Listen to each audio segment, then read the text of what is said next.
I'm going to show you on this video some of the 5 worst digital products that you should not be listing up at any cost. Now, what I mean by that is some of the hardest digital products to list up, right? Don't get into it. Don't try to do it because you're not going to make any money. Now, I'm going to caveat that. This is really for those newer sellers, those inexperienced sellers, those beginners out there. Don't try and attempt to get into this. And I'm going to explain exactly why you shouldn't be going into these different digital products. But guys, my name's AJ. I do all things digital products, AI, Etsy, and all of that good stuff so that you can make money online. And if you're interested in videos like this, then please hit the like, subscribe, smash that notification bell so you can get more of my videos in your feed. Now let's get into this. So the first one on my list are planners. Guys, planners are probably the most listed items on Etsy. They are massive. There are thousands upon thousands upon thousands of listings out there. And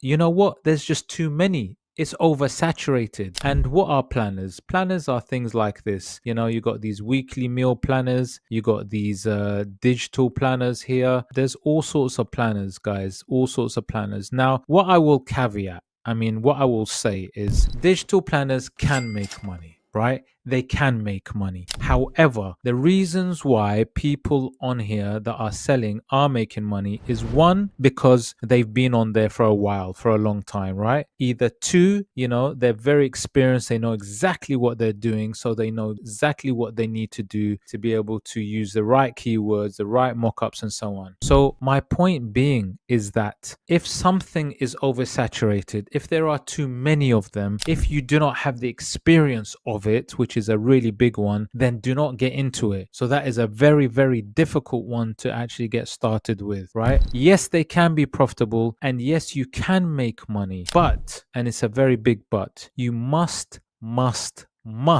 niche down. Okay, now with all of these that I'm going to show you, they're not great for newbies. They're really difficult to get into. However, if you're an experienced seller and you understand the game, the art of selling digital products, because it is an art, you need to learn the game. If we're looking at planners, there are many generic planners that are the same, that sell the same thing. However, if you niche down, like for example, I'll show you this one. This is a popular now one, right? Although I don't recommend getting into this kind of overall digital product, if you niche down properly, it's possible to get in. So here's an example of something that you could possibly get into. It's a popular now. It's an ADHD planner.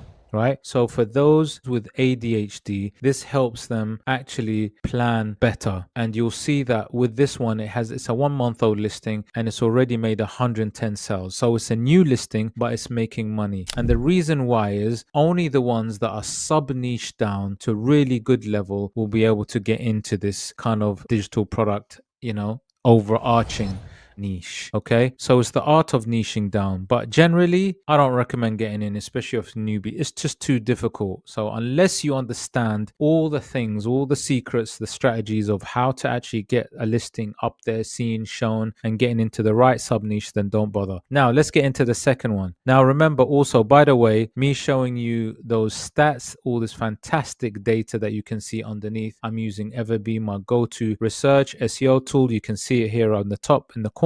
Definitely go and try it out. The link is in my description. You can try it for free and it will help you understand what sells, what doesn't sell, what makes money, and what doesn't. Anyways, let's get into the second one, right?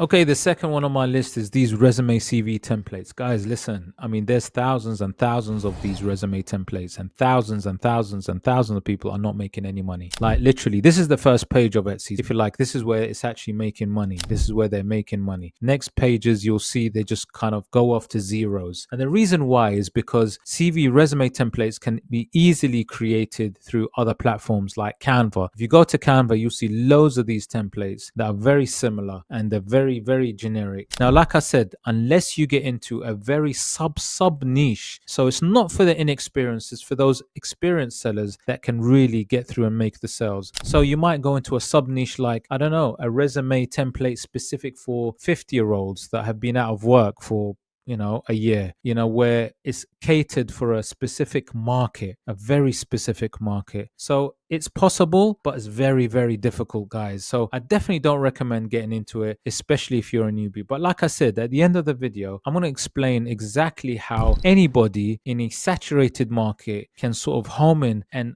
get sales, but you need to use a specific methodology. And I'll show you right at the end. Now, let's go to the third one. Okay, the third one on my list is these kind of, like recipes or cookbooks, things like that. These things are like I keep saying, don't worry about what you see on the first page. Some of these first ones will sell and are selling, but when you go down to the next pages, they're not. And a lot of these are experienced sellers that have been on here for a while. So remember, the Etsy algorithm are favoring these, so they're making the sales there. That's why you see these bestsellers. But like I said, guys, you really need to leave these alone, especially if you don't know what you're doing or you're getting into this game quite new, because these things, you can find readily online everywhere, and you don't even need to pay for it. They're actually free, so unless you're very, very, very, very sub niched, then cookbooks and things like that, there's such a no so don't even bother. Recipe books and all of that, don't do it. Don't get into it. It's not worth it. It's not worth your time. Don't build your brand on things like this. There's no point. Anyways, let's get into the fourth one. Okay, so many people, actually funny, try to get into this sort of party printables, right? Party printables being like invitation cards, some gift tags sort of ideas. You got these kind of, really, really cool. It doesn't even have to be party, but a lot of them are sort of invitation related, digital products, editable ones. Yeah, and people think they can actually make money off these. Now, like I said, the clever ones, the smart ones, the ones that experienced will find a way. But look, this is the first page, and hence why you got bestsellers right up here. But when you're looking at first page bestsellers and you're looking at numbers like 15 sales, 16 sales, and these are old listings, it's very hard to get into this. It's very difficult. Yes, it's easy because you got things like the Canva platform where you can create these in seconds, right? So it's easy. Anything easy to get into, right, is always going to be the hardest to actually sell on. Things that need a little personalization, a little custom, a little bit of work is always going to be a little bit better to make money on Etsy. So remember that. But yeah, that's my fourth one. I've really not much else to say. These party printables, like I said, this is what they are. Lots of birthday games, even these birthday games and so forth. Activity books as well. Yeah, stuff like that. Like I said, unless you are an experienced seller, then it's very difficult to do. But yeah, let me show you the fifth one and then also show you what you can do, what you should be doing, even if it's not these kind of non-recommended digital products, even if it's other ones. I'll show you what to do.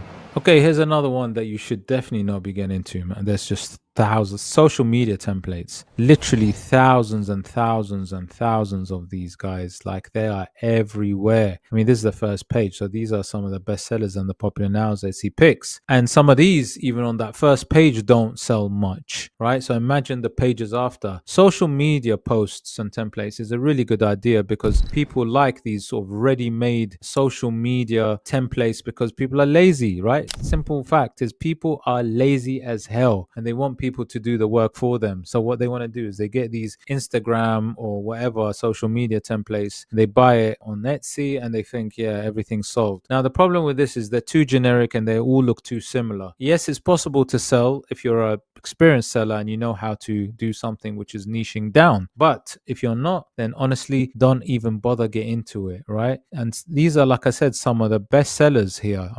When you go down some of the pages after this, it just really is a drought. If you're a complete newbie, I would definitely not get into those yet. Do it once you become more experienced. Go into those unsaturated markets first because they're easier. Remember to go into those ones that are slightly harder to do, not the ones that have templates where you can find on different platforms and people can actually just list up very quickly. Try to get into digital products that require a little bit more work, a little bit more effort from your side. That way you'll know that you can make some good money. And I definitely recommend to go into those custom and those personalized gift niches because they definitely can make you a lot of money. But guys, if you like this video, please hit the like, subscribe, smash that notification bell and say video if you want more like this. Take care.